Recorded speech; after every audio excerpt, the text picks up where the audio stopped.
Masaknya sekali ya? Masak.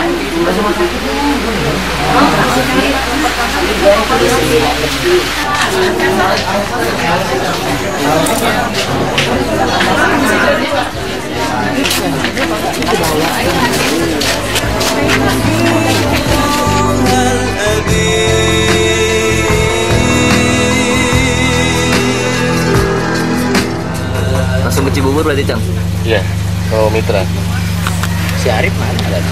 Ya, malam datang ke sini ya. Kabarnya ini kan. Teh Indah semangat ya. Teh Indah bismillah ya. Semoga malam ini. Amin. Nah pemirsa, ini sambil temenin Keep Smile yang terus tidur sambil tetap smile gitu ya. Ini ingat banget waktu almarhum ibunya Cesar mau dimakamkan gitu. Itu Indah Dari juga sempat kontraksi ya waktu itu ya. Itu apa sih yang dialami Indah Dari? Jadi mungkin karena sedih juga waktu itu, terus kecapean kan nggak bisa tidur kan, jadi semalaman nggak tidur. Terus ini ya banyak yang diurusin juga ya. Jadi mungkin kontraksi gitu. Oh kontraksi. Dokter bilang apa memang ada kontraksi? Udah sempat ada bukaan? Jadi belum ada bukaan, tapi memang udah mau melahirkan gitu ya. Mulusnya kayak mau melahirkan gitu. Terus apa? Abis itu apa berhenti mulusnya? Abis itu iya berhenti, dikasih oksigen, kasih apa segala macam berhenti. Jadi pada saat mau penguburan, sang istri udah mulai kontraksi, itu perasaan Cesar gimana sih waktu itu? Iya, jadi perasaan tuh aduh mau gimana, wah semeraut lah. Tapi alhamdulillah kita bisa menjalannya melaluinya itu. Dan kemudian 2 minggu kemudian Keep Smile lahir. Iya. Pasti ini bahagia buat Cesar. Aduh, itu saat makanya ada datang dan pergi ya. Datang dan pergi. Pada saat pertama kali lihat ini ada bayi lahir, Cesar lihat ini anak Cesar gitu. Apa sih yang paling berkecamuk di benak Cesar apa? Senang bercampur sedih juga. Sedihnya kenapa? Karena mama nggak bisa melihat cucu. Mama nggak bisa lihat cucu. Dan ya senangnya alhamdulillah akhirnya menjadi bapak yang harus bertanggung jawab ya. Oh gimana Cesar menjadi bapak yang bertanggung jawab? Ya bagi saya sih bertanggung jawab menafkahi istri dan membahagiakan istri dan ya dengan kita hadir di sini aja udah kumpul aja udah luar biasa bahagianya. Berkahnya. Nah ini pada saat almarhum ibu masih hidup, ini sempat kan pasti ada saat-saat menantikan kelahiran cucunya gitu. Apa sih yang sempat terlontar dari almarhumah? Dia bilang ingin kalau udah lahiran tuh mama ya yang ngurusin di situ, dan benar-benar kata mama juga ya pengen ngurusin ini cucu. Nah ini kita flashback sedikit ke belakangnya Cesar ya. Waktu itu bener nggak sih bahwa Cesar waktu jadi asistennya Budi Anduk sempat minta izin 1 bulan katanya untuk mendampingi ibu yang waktu itu lagi sakit. Itu betul sakit katanya, kakinya luka terancam diamputasi. Iya, dia sampai dokter memutuskan untuk diamputasi. Akhirnya dengan tensinya naik terus akhirnya tidak bisa ya. Sebulan itu minta izin sama Pak Budi. Terus apa saja yang dilakukan oleh Cesar ketika merawat ibu? Saya merawatnya luar biasa dengan penuh, ya Allah, sampai bau tuh nananya luar biasa.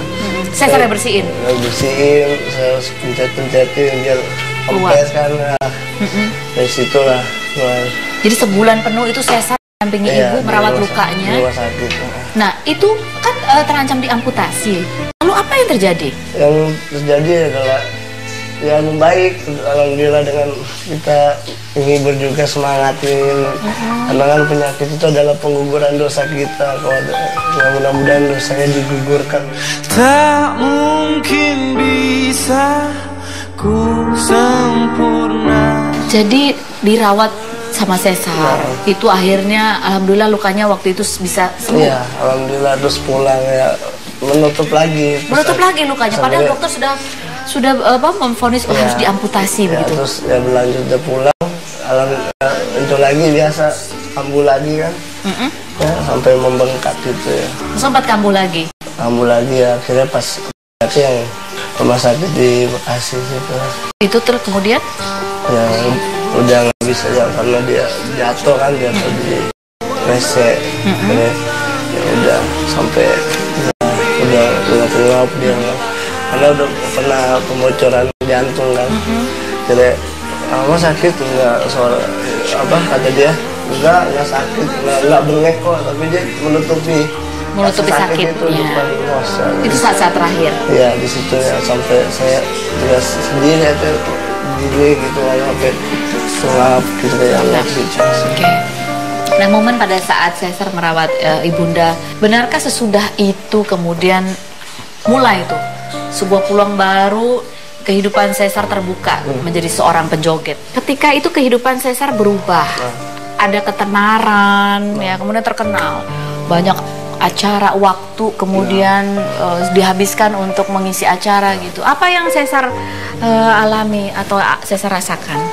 Semenjak berubah itu ya biasa bahwa di dunia ini kita bisa loh terkenal, tapi apakah kita bisa dikenal Allah Subhanahu Wa Taala? Kenapa? Caesar merasa jauh dari Allah? Luar biasanya jauhnya, bikin gimana ya, lupa dengan dilalaikan lah. Dunia ini kan adalah saya mendapatkan suatu hadis dari Rasulullah ya, dunia ini adalah penjara buat orang mukmin, orang beriman kayak kita nih, surga buat orang kafir. Masya Allah, di situ saya dapat hadis seperti itu ya, saya alhamdulillah dengan itu saya menjadi berubah gitu, hijrah. Masya Allah. Kapan Caesar melihat hadis itu atau mendapat hadis itu? Saat saya lihat buku luar biasa, buku Zaklin, kajian. Itu pada saat Caesar masih laris dengan YKS atau ketika YKS berhenti? Udah. Jadi ketika YKS berhenti, oke. Ini apa sih yang terjadi? Mungkin Indah Dari bisa bercerita gitu ya. Ketika Caesar terkenal di YKS, kemudian program berhenti, sebetulnya kata Caesar tadi masih ada ladang yang lain, ada Soimah. Tapi kemudian tiba-tiba Caesar memutuskan untuk berhenti menjadi artis. Barangkali Indah Dari menjadi saksinya bisa bercerita apa sih sebetulnya yang terjadi?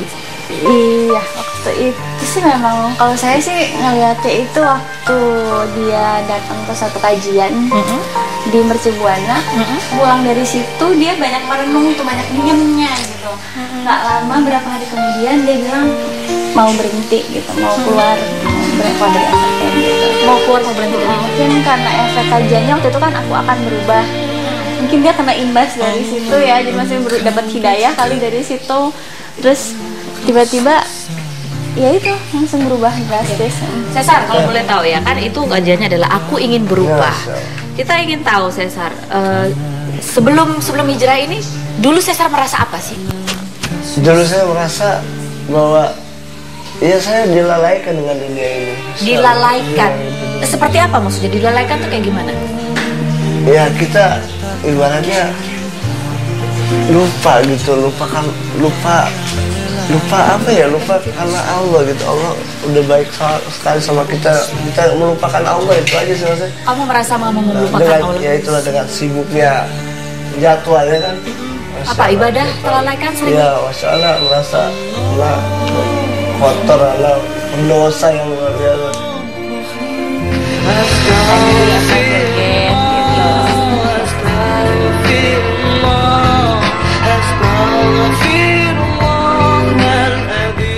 Dosanya apa? Banyak dosanya. Misalnya?